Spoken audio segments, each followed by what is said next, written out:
चलिए हम लोग संख्या पद्धति की ये 5वीं क्लास और नंबर सिस्टम एमसीक्यू प्रैक्टिस की 4थी क्लास देखते हैं। ये नवोदय विद्यालय और विद्या ज्ञान स्पेशल वीडियो है, लेकिन जितने भी टीचिंग एग्ज़ाम से प्रश्न बनते हैं इम्पॉर्टेंट हैं। देखिए पहला प्रश्न है, यदि 2 अंकों वाली ऐसी संख्याएं हों जिनमें प्रत्येक अंक एक दूसरी की उल्टी हो तो उनका योगफल किसी एक संख्या के अंकों के योगफल का कितना गुणा होगा। नवोदय विद्यालय में और विद्या ज्ञान में से कंफ्यूज करके प्रश्न पूछा जाता है। ये नंबर सिस्टम का है। देखिए पहले प्रश्न को ध्यान से समझिए। इसमें पूछा गया है कि यदि 2 अंकों वाली ऐसी संख्याएं हों जिनमें प्रत्येक एक दूसरी की उल्टी हों। ये 2 अंकों वाली संख्याएं हों लेकिन जिनमें प्रत्येक एक दूसरी की उल्टी हों। जैसे कि यहाँ पर देखिए, पर को 2 है और 6 है, तो यहाँ पर 6 और 2 उल्टी दिया गया। यहाँ पर देखो 7 और 2 है और 2 और 7 कर दिया गया। यहाँ पर देखो 8 है 7 है, फिर 7 और 8 कर दिया गया, यानी कि क्या है, उल्टा है। हो तो उनका योगफल किसी एक संख्या के अंकों के, यहाँ पर ध्यान से देखिए, एक संख्या के अंकों के योगफल का कितना गुणा होगा। यानी कि अगर इन अंकों का कोई एक संख्या ले ली जाए, मान लो 26 है या फिर 62 है, मैंने 26 ले लिया।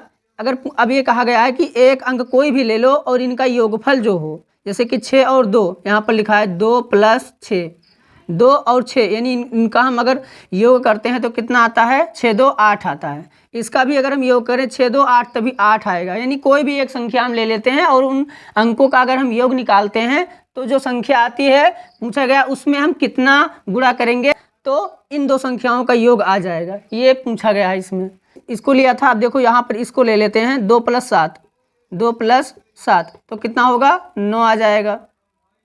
और यहाँ पर देखो 8 7 15, 8 7 15, कोई एक संख्या ले लेंगे, कोई हम ले लेते हैं 7 ही ले लेते हैं, 7 + 8 तो 8 7 कितना आया, 15 आया। अब ये पूछा गया है कि उल्टी हो तो उनका योगफल, उल्टी तो है और इनका योगफल अगर हम लेते हैं, किसी एक संख्या के अंकों का योगफल अगर लेते हैं, किसी एक संख्या, कोई भी संख्या ले लिए, मान लो ये योगफल जो आ गया। अब पूछा गया है अंकों के योगफल का कितना गुणा होगा, यानी इसका कितना गुणा होगा, ये याद रखिएगा। तो हम पहले देखिए, ध्यान से देखिए, यहाँ पर इसको हम अगर योग करें तो 6 और इकाई को इकाई से जोड़ते हैं, 6 2 8, 6 2 कितना होगा 8 और 6 2 8, यानी 88 आएगा।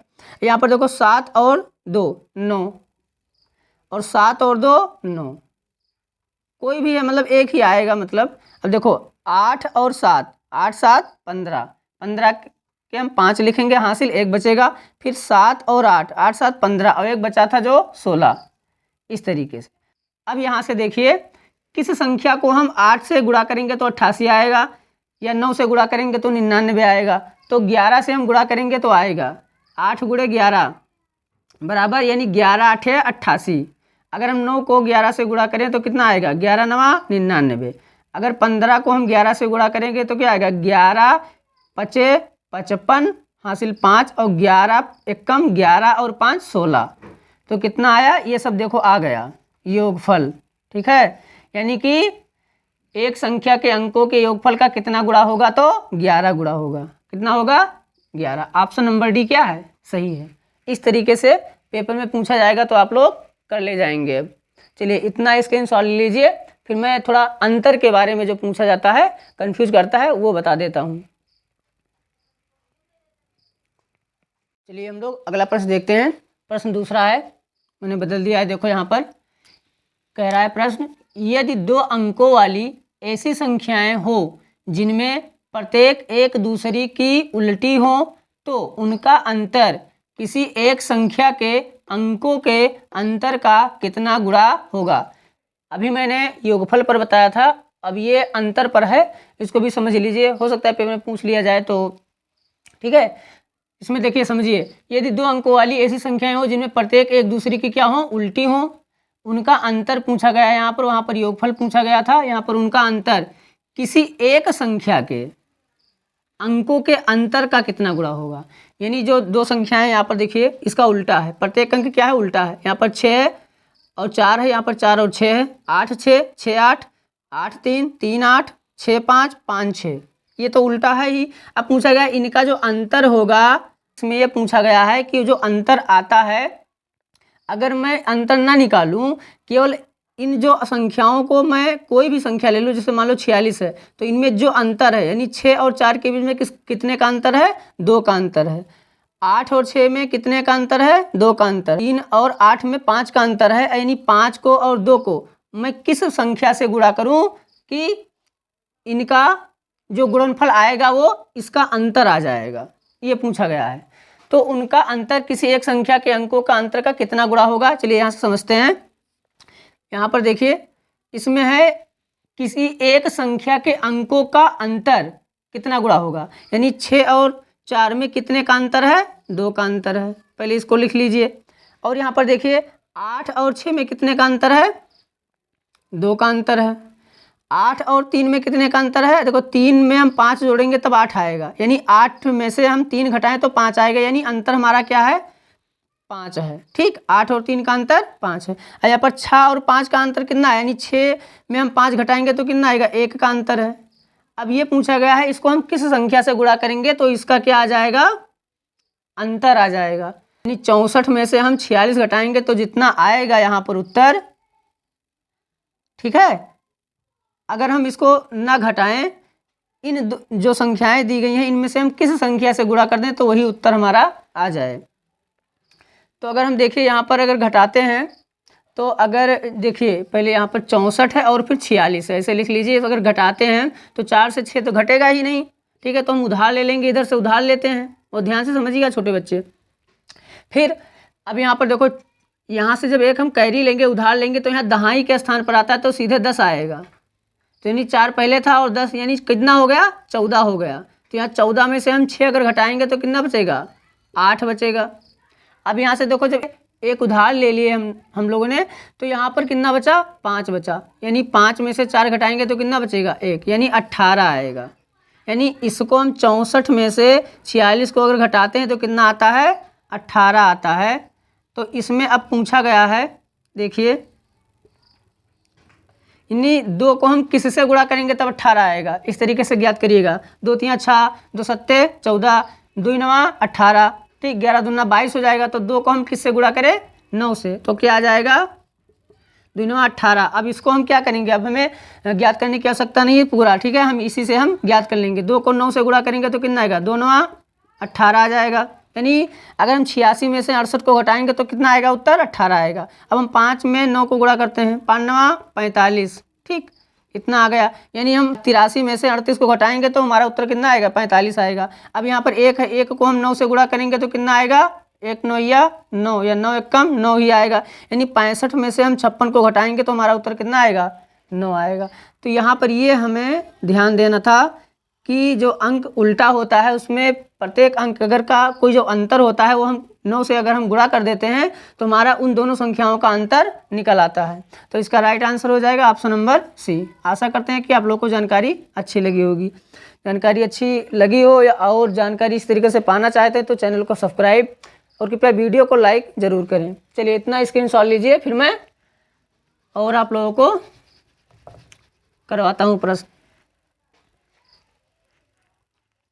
चलिए हम लोग अगला प्रश्न देखते हैं। तीसरा प्रश्न है, पूछा गया देखो यहाँ पर 5 अंकीय छोटी से छोटी संख्या जो 75 से पूर्णतया विभाज्य है वह है, यानी 5 अंकों की वह छोटी से छोटी संख्या कौन सी है जो 75 से पूर्णतया विभाज्य यानी कि कट जाती है, विभाजित हो जाती है।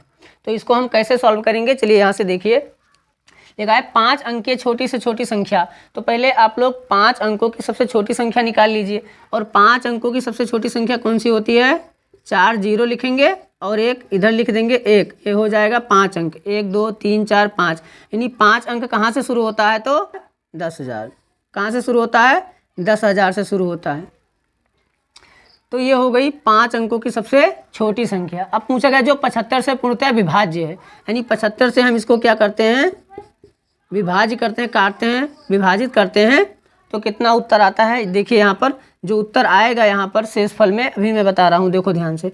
अगर मैं 75 से इसको भाग करूँ तो कितना आएगा, 75 एक कम 75, अब यहाँ पर देखिए 100 में से अगर 75 को घटाएंगे तो कितना आएगा, 25 आएगा। लेकिन छोटे बच्चे देखो ध्यान से घटाओ, यहाँ से अगर 0 से तो 5 घटेगा नहीं, तो यहाँ से हम कैरी लेंगे, उधार लेंगे तो यहाँ पर 10 हो जाएगा। एक उधार लेंगे तो यहाँ 0 पहले से 10 हो जाएगा। तो 10 में से 5 घटाएंगे तो हम कितना आएगा, 5 बचेगा। अब यहाँ पर देखो जब एक उधार ले लीजिए तो यहाँ बचा कितना, 9 बचा। अब 9 में से 7 घटाएंगे तो कितना बचेगा, 2 बचेगा। और यहाँ पर जब पहले ही उधार ले लिए थे तो ये अंक बचा ही नहीं, तो यानी 100 में से घटाएंगे 75 तो कितना बचेगा, 25। अब यहाँ पर हम क्या बढ़ा देंगे, 0। अब यहाँ पर देखो 250 आ गया। अब हम क्या करेंगे, 75 का पहाड़ा पढ़ेंगे कि 250 से ज़्यादा ना हो। अगर 75 दुना की मैं बात करूँ तो 5 दूनी 10 और 7 दूनी 14 और 1 15, 150। देखिए 3 से गुणा करिए, 3 से गुणा करिए, 3 पचे 15 और 3 सत्ते 21 और 1 22, 250 से 225 आया। ठीक है, यानी हम इसको 75 तियाँ कितना होता है, 225 होता है। अब फिर हम घटा देंगे तो यहाँ से 10 में से 5 घटाएंगे, कितना बचेगा, 5 बचेगा। यहाँ पर देखो 4 बचा, या क्योंकि उधार ले लिए थे एक, तो 4 में से 2 घटाएंगे, 2 बचा। फिर 2 में से 2 घटाएंगे, कुछ नहीं बचेगा। फिर यहाँ पर 0 देखो बचा, फिर 0 उतार लेंगे, फिर 250 आ गया।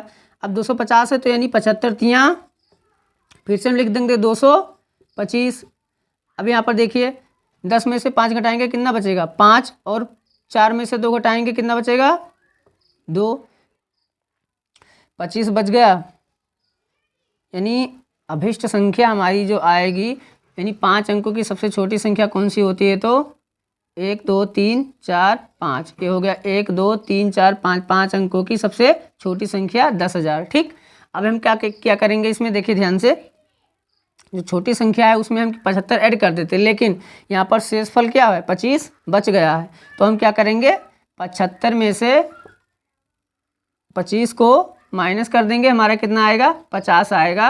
और फिर हम क्या करेंगे, इसमें हम 50 ऐड कर देंगे। ठीक है, क्या करेंगे, ऐड कर देंगे, तो कितना आ जाएगा, देखो 0 5 0 0 1, 10,050 आ गया। ये हमारा क्या है, उत्तर। ऑप्शन नंबर बी देखिए यहाँ पर लिखा है 10,050, ये हमारा आंसर है। इसी तरीके से हम ज्ञात करते हैं, यानी जिन भी अंकों का पूछा जाए कि अंकीय छोटी से छोटी संख्या जो 75 से पूर्णतः विभाज्य है, तो 75 से पहले आप लोग भाग कर दीजिए, जितना शेषफल आता है उसको इसमें से घटा दीजिए और फिर ऐड कर दीजिए। ठीक है, उस छोटी संख्या में, फिर हमारा उत्तर आ जाएगा। चलिए इतना स्क्रीनशॉट लीजिए, कॉपी में नोट डाउन करिए, फिर मैं अगले टाइप के बारे में बताता हूँ आप लोगों को। चलिए बच्चों, हम लोग अगला प्रश्न देखते हैं। देखिए अगला प्रश्न चौथा है, एक विद्यालय में 704 डेस्क हैं जिन्हें 22 कक्षाओं में रखना है। यदि प्रत्येक कक्षा में बराबर डेस्क रखने हों तो प्रत्येक कक्षा में कितने डेस्क रखे जाएंगे। देखिए पेपर में पूछा गया है कि टोटल जो डेस्क हैं वो कितने हैं, 704 हैं, और इनको 22 कक्षाओं में रखना है, यानी 22 कमरे में रखना है। और हमें ये भी ध्यान रखना है कि जो डेस्क रखने हैं वो बराबर ही रखने हैं, यानी जितने पहले में होने चाहिए उतने दूसरे में, उतने तीसरे में, यानी 22 में हो लेकिन बराबर हो। तो कितने कितने रखेंगे हम लोग, ये पूछा गया है, एक में कितने रखेंगे। ठीक है, तो चलिए हम क्या करते हैं, इसको हम भाग कर देते हैं। क्या करते हैं, भाग, यानी चलिए यहाँ पर भाग कर लीजिए, लिखा है 704, इसको हम किससे भाग कर देंगे, 22 से भाग कर देंगे, या फिर हम डायरेक्टली 22 से अगर काटना चाहे तब भी काट सकते हैं।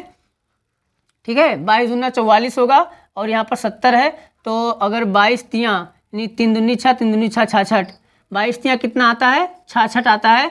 तो यहाँ पर 70 में से 66 को अगर हम 70 में से 66 अगर घटा दें या काट दें तो बचेगा यहाँ पर कितना, 4 बचेगा।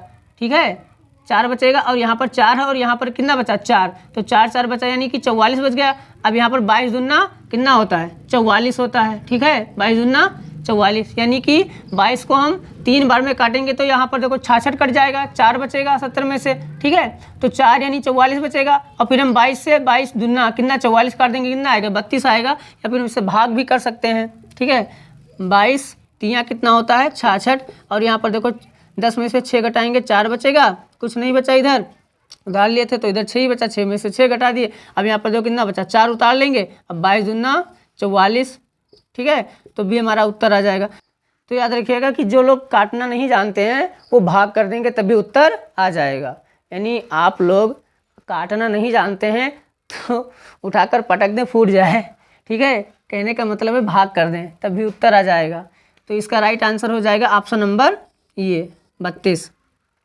अब यहाँ पर देखिए लिखा है 50 45 इकाई दहाई सैकड़ा हज़ार, यानी 5045 ग्राम बराबर है, किसके बराबर है? 50 किलोग्राम 45 ग्राम के बराबर है, या 5 किलोग्राम 45 ग्राम के बराबर है, या 500 किलोग्राम 45 ग्राम, या 5 किलोग्राम 450 ग्राम के बराबर है। तो मैं आप लोग को बता दूं कि जो देखिए यहाँ पर लिखा है इकाई दहाई सैकड़ा हज़ार, 5000 क्या लिखा है? 5000 ग्राम लिखा है। यानी 1 किलोग्राम यानी 1 केजी में कितने ग्राम होते हैं? 1 kg इक्वल टू कितना होता है? 1000 ग्राम, ठीक। यानी 1 किलोग्राम में 1000 ग्राम होते हैं, तो 1000 यहाँ पर 5000 है, क्या है? 5000 ग्राम। 5000 ग्राम है या नहीं है? और 45 ग्राम बाद में है, बाद में ऐड कर देंगे। तो 5000 ग्राम है, तो 5000 ग्राम में कितने किलोग्राम हो गए? तो 5 हो गए। अब बचा कितना? 45 ग्राम, यानी 5 किलोग्राम 45 ग्राम। तो यहाँ पर देखिए 5 किलोग्राम यानी किग्रा, 5 किलोग्राम 45 ग्राम। बी ऑप्शन क्या है हमारा? सही है, ठीक है। इस तरीके से हम ज्ञात करते हैं। चलिए इतना स्क्रीनशॉट लीजिए, फिर मैं अगले टाइप के बारे में बताता हूँ। चलिए हम लोग अगला प्रश्न देखते हैं। देखिए इस तरीके से पेपर में प्रश्न दिया जाता है और कंफ्यूज किया जाता है आप लोगों को। देखिए यहाँ से लिखा है निम्न में से कौन सा कथन सही है? ऑप्शन ये देखो, सबसे छोटी अभाज्य संख्या 1 है। ऑप्शन ये कह रहा है कि सबसे छोटी अभाज्य संख्या क्या है? 1 है। और बी ऑप्शन कह रहा है कि 1 संयुक्त संख्या है। और सी ऑप्शन कह रहा है 2 अभाज्य संख्या नहीं है। और डी ऑप्शन कह रहा है 1 अभाज्य संख्या नहीं है। इसमें से कौन सा विकल्प सही होगा? आप लोग बताएं हमें, अगर जानते हैं तो। मैं बता रहा हूँ आप लोगों को। चलिए हम लोग देखते हैं। सबसे छोटी अभाज्य संख्या 1 है, इसमें कहा गया है। तो मैं बात करूं कि सबसे छोटी अभाज्य संख्या कौन सी होती है? पूछा जाए पेपर में, अगर पूछ ही लिया जाए कि निम्नलिखित में से सबसे छोटी अभाज्य संख्या है, तो कौन सी होगी सबसे छोटी अभाज्य संख्या? तो मैं आप लोग को बता दूं कि 2 होगी, क्योंकि 1 जो है वो ना अभाज्य है और ना ही अभाज्य है। मैंने पहले ही बताया है, पहले ही वीडियो में बताया है। जिसके 2 से अधिक गुणनखंड होते हैं उसे भाज्य संख्या कहते हैं, और जिसके केवल 2 ही गुणनखंड होते हैं उसे हम अभाज्य संख्या कहते हैं। और 1 के केवल 1 ही गुणनखंड है तो ये क्या है? ना भाज्य और ना ही अभाज्य है। यानी सबसे छोटी अभाज्य संख्या 1 है पूछा गया, यानी ऑप्शन क्या है? गलत है। लिखा है 1 संयुक्त संख्या है। अच्छा, संयुक्त संख्या का मतलब होता है 2 संख्याओं को आपस में जुड़ा होना। संयुक्त मतलब होता है, जैसे कहते हैं संयुक्त परिवार, मतलब संयुक्त परिवार हम सामान्य ज्ञान में पढ़ते हैं। जैसे कि संयुक्त परिवार मतलब होता है कि साथ में रहते हो, तो एक के साथ में कोई है ही नहीं, ठीक है, यानी संयुक्त है ही नहीं। तो ये ऑप्शन क्या है? गलत हो जाएगा। अब सी ऑप्शन है 2 अभाज्य संख्या नहीं है। कहा गया इसमें कि 2 अभाज्य संख्या नहीं है। अच्छा, 2 अभाज्य संख्या नहीं है इसमें, यानी कि हमें देखिए कथन सही ढूंढना है। और इसमें कहा गया है कि 2 अभाज्य संख्या नहीं है, जबकि 2 अभाज्य संख्या है, क्योंकि 2 एक कम 2, 1 दुक्के 2, 2 गुणनखंड हुए, यानी क्या है? अभाज्य संख्या है 2।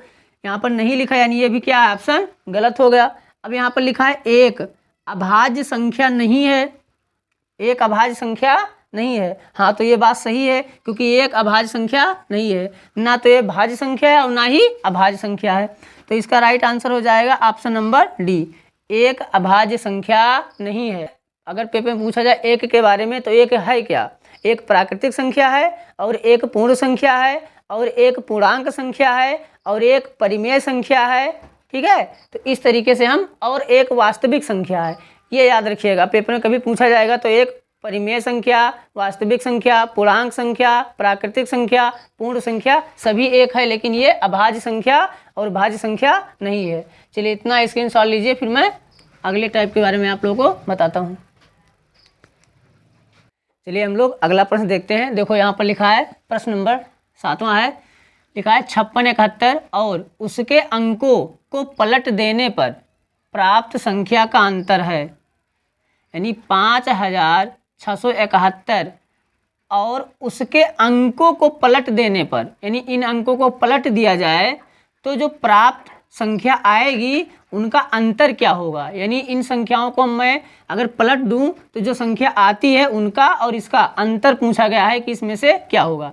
तो अगर देखो 5671 के अंकों को अगर पलटोगे तो पहले क्या लिखोगे, देखो सबसे पहले यहाँ पर 5 है तो सबसे लास्ट में लिखेंगे, सबसे लास्ट में जो है उसको हम सबसे पहले लिखेंगे, ठीक है। तो यहाँ पर देखो सबसे पहले हम क्या लिखेंगे, 1, फिर 7, फिर 6, फिर 5 लिखेंगे। इस तरीके से मैंने इस अंकों को क्या कर दिया, पलट दिया। अब पूछा गया इन अंकों का और इन अंकों का अंतर क्या होगा, तो अंतर के लिए हम लोग क्या करते हैं, घटा देते हैं, यानी कि 5, 6, 7 और 1 इसमें से हम घटा देंगे, इतना अंकों को पलट दिया है तो हमारा उत्तर आ जाएगा। तो 1 देखो यहाँ पर घटाओ, 1 से 5 घटेगा ही नहीं तो 1 हम उधार ले लेंगे, कैरी ले लेंगे, तो यहाँ पर हो जाएगा 11। अब 11 में से 5 घटाएंगे कितना बचेगा, 6 बचेगा। अब यहाँ पर देखो 6 बचा, 6 में से 6 घटाएंगे कितना बचेगा, 0। फिर 6 में से 7 नहीं घटेगा, यहाँ से हम क्या करेंगे, उधार लेंगे, तो यहाँ पर हो जाएगा 16। अब 16 में से 7 घटाएंगे तो कितना बचेगा, 9 बचेगा। अब यहाँ से देखो एक उधार ले लिए थे तो यहाँ पर 4 बचा, अब 4 में से 1 घटाएंगे कितना बचेगा, 3 बचेगा। तो 3906 3906 ऑप्शन आ गया। तो यहाँ पर देखो ऑप्शन नंबर सी सही हो जाएगा, ठीक है। तो इस तरीके से हम ज्ञात करेंगे। अब यहाँ पर देखो लिखा है 15 से नीचे की सभी सम संख्याओं का योग होगा। पूछा गया है कि 15 से नीचे की सभी सम संख्याओं का योग, यानी 15 से नीचे में बात करूं तो अगर 15 तक की बात की जाए, 15 तक तो 15 तो एक विषम संख्या है, तो 15 से नीचे यानी कि 14 तक, कहाँ तक, 14 तक जो भी संख्याएं हैं सम संख्याएं, ठीक, उनका योग पूछा गया है। तो 1 से मैं अगर लिखूं तो 1 क्या है, सम संख्या है या विषम संख्या है, तो 1 विषम संख्या के 2 से नहीं कटेगी। तो 2 क्या है, एक सम संख्या है, तो 2, 4, 6, 8, 10, 12, 14 इन यही क्या है, ये सम संख्याएं हैं। ये 15 से क्या है, कम, 15 से कम यानी 15 से नीचे की सम संख्याएं हैं, ठीक है। अब पूछा गया है इनका योग पूछा गया है, यानी इनको हम जोड़ें तो हमारा उत्तर कितना आएगा, ये पूछा गया है। तो मैंने आप लोगों को एक ट्रिक बताया था, सूत्र बताया था पहले ही वीडियो में, दूसरे या तीसरे वीडियो में मैंने बताया है इन योग प्रश्नों के योग के बारे में, सम संख्या विषम संख्या योग के बारे में, सभी के बारे में बताया है। तो वहाँ पर मैंने सूत्र बताया था n bracket n plus 1, n bracket n plus 1 बताया था कि प्रथम 40 सम संख्याओं का योग पूछा जाए, प्रथम 50 सम संख्याओं का योग पूछा जाए तो n ब्रैकेट n प्लस 1 लगाएंगे, यानी कि जितने भी संख्याओं का, अगर प्रथम 10 सम संख्याओं का पूछा गया है तो 10 में हम 1 बढ़ाकर गुणा कर देंगे, यानी कि 10 गुणे 11 कर देंगे, 11 दामा 110 उत्तर आ जाएगा। अगर मैं बात करूं कि प्रथम 5 प्राकृतिक संख्याओं का योग क्या होगा, तो 5 प्रथम प्राकृतिक संख्या यानी कि 5, तो वहाँ पर दूसरा सूत्र था n ब्रैकेट n प्लस 1 बटे 2, ठीक है। तो यहाँ पर हम कौन सा सूत्र लगाएंगे, सम संख्या वाला सूत्र, और सम संख्या वाला सूत्र क्या है, n ब्रैकेट n प्लस 1, ठीक है, ये सूत्र था। अब यहाँ पर देखो हम इस तरीके से ये पूरा जोड़ेंगे तो ज़्यादा समय लगेगा, तो हम क्या करते हैं कि यहाँ पूछा गया है कि 15 से नीचे की सभी सम संख्याओं का योग होगा, तो यानी यहाँ पर यानी 14 तक अगर हम ज्ञात करें तो आप लोग दिमाग लगाएं कि कितनी संख्याएं हैं, 14 संख्याएं हैं, और एक विषम होता है और एक सम होता है, एक विषम होता है एक सम होता है, एक विषम होता है एक सम होता है, यानी 14 में अगर हम 2 से भाग कर दें तो कितना आएगा, 7, यानी 7 संख्याएं सम होगी और 7 संख्याएं विषम होंगी। तो n फॉर नंबर होता है, यानी प्रथम 7, यहाँ पर तो हम क्या करेंगे, n फॉर नंबर 7 लिखेंगे और 7 में 1 बढ़ाकर हम क्या कर देंगे, गुणा कर देंगे, या फिर हम इसको ऐसे लिखें तो यहाँ पर मैंने नंबर 7 लिख दिया, ब्रैकेट है n फॉर क्या होता है 7 लिख दिया, फिर प्लस है प्लस 1 कर दिया। अब इसको हम अगर सॉल्व करेंगे तो क्या आएगा, 7 लिखेंगे, ब्रैकेट को हटाएंगे, प्लस मल्टीप्लाई लगाएंगे, ठीक है। मल्टीप्लाई के बाद में क्या करेंगे, 7 और 1 8 को हम ऐड कर देंगे, तो 7 और 8 कितना हो जाएगा, 56 हो जाएगा। इस तरीके से या हम डायरेक्टली कर सकते हैं कि यहाँ पर 14 लिखा है, 15 से नीचे यानी कि 14 तक में 7 संख्याएं हैं, तो 7 में 1 बढ़ाकर हम गुणा कर देंगे, 7 गुणे 8 कर देंगे, 7 और 8 56 हो जाएगा, हमारा आंसर आ जाएगा। ऑप्शन नंबर बी सही है। तो इस तरीके से हम ज्ञात करेंगे। अब इसको हम ऐड करके भी ज्ञात कर सकते हैं, अगर मान लो सूत्र भूल जाते हैं तो इस तरीके से हमें ज्ञात रहेगा कि हम जानते हैं अगर कि सम संख्या किसे कहते हैं, विषम संख्या किसे कहते हैं, तो आप लोग आसानी से ज्ञात कर सकते हैं। अगर पूछा जाए 21 से नीचे की सभी सम संख्याओं का योग क्या होगा? तो 21 से नीचे यानी कि 20 तक सम संख्याएं हैं और 20 तक संख्या में एक संख्या सम एक संख्या विषम है, तो यानी 10 संख्याएं सम होगी और 10 संख्याएं विषम होगी। तो उन 10 सम संख्याओं का योग अगर पूछा जाए कितना होगा तो हम क्या करेंगे, 10 में से एक बढ़ाकर गुणा कर देंगे, यानी कि 10 गुणे 11 कर देंगे, यानी 11 धाम 110 आ जाएगा, हमारा उत्तर हो जाएगा। तो इस तरीके से हम ज्ञात करेंगे। चलिए इतना स्क्रीनशॉट लीजिए, फिर मैं अगले टाइप के बारे में बताता हूँ। चलिए हम लोग अगला प्रश्न देखते हैं। देखो इसमें पूछा गया है, ऐसे प्रश्न पूछे जाएंगे, 37 तथा 73 के गुणनफल में से कितना घटाया जाए कि परिणाम 2500 हो। इसमें कहा गया है कि 37 और 73 को अगर हम गुणा करते हैं तो उनमें से कितना घटाया दें, ठीक है, 201 घटा दें या 102 घटा दें या 301 घटा दें या 308 घटा दें तो 2500 उत्तर आए। इस तरीके से मतलब पूछा गया है। तो चलिए इसको हम क्या करते हैं, पहले देखिए यहाँ पर लिखा है 37 तथा 73 के गुणनफल में से कितना घटाएं। तो 37 और तथा 73 का पहले गुणनफल निकालेंगे कितना होगा। तो यहाँ पर हम क्या करेंगे, 37 को हम किससे गुणा करेंगे, 73 से, या फिर 73 को 37 से गुणा करेंगे, उत्तर उतना ही आएगा। तो यहाँ पर 3 सते 21, ठीक है, हासिल 2 बचा, अब 3 तिरिक्का 9, 9 2 11। अब यहाँ पर देखिए इससे हम गुणा करेंगे, एक इधर खत्म हो गया, इधर को हम इधर क्रॉस लगा देंगे, ठीक है, फिर 7 सता 49 लिखेंगे हम, 9 हासिल बचा 4 और 7 त्रिक 21, 21 और 4 25, ठीक है। अब इसको देखिए यहाँ पर 1 आया, 9 और 1 10, 5 और 1 6 और 1 हासिल 7 और 2, ठीक है, यानी 2701 आया। तो इसका गुणनफल आ गया। अब देखो यहाँ से समझो, 37 तथा 73 के गुणनफल में से कितना घटाया जाए कि परिणाम 2500 हो। यानी इसमें से, यानी जो गुणनफल आया है 2701 आया है, इसमें से कितना घटाया जाए कि 2500 आ जाए। तो हम क्या करेंगे, 2500 को ही घटा देंगे, हमारा जो उत्तर आएगा वही आ जाएगा। तो हम क्या करते हैं, 2500 माइनस कर देते हैं इसमें से, ठीक। अब यहाँ से चलिए माइनस करिए, 1 में से 0 घटेगा, कुछ नहीं, 1 ही बचेगा, फिर 0 है 0, 7 में से 5 घटाएंगे कितना बचेगा, 2 बचेगा, 2 में से 2 घटा देंगे, कुछ नहीं, यानी कि हमारा उत्तर कितना आया, 201। तो इसका राइट आंसर क्या हो जाएगा, ऑप्शन नंबर ये हो जाएगा। यानी कि 37 तथा 73 के गुणनफल में से कितना घटाया जाए, यानी कि जो गुणनफल आया है उसमें से अगर हम यहाँ पर 2701 है, 2701 में से अगर 201 घटाएंगे तो हमारा उत्तर 2500 आएगा। यही पेपर में पूछा गया था, ठीक है।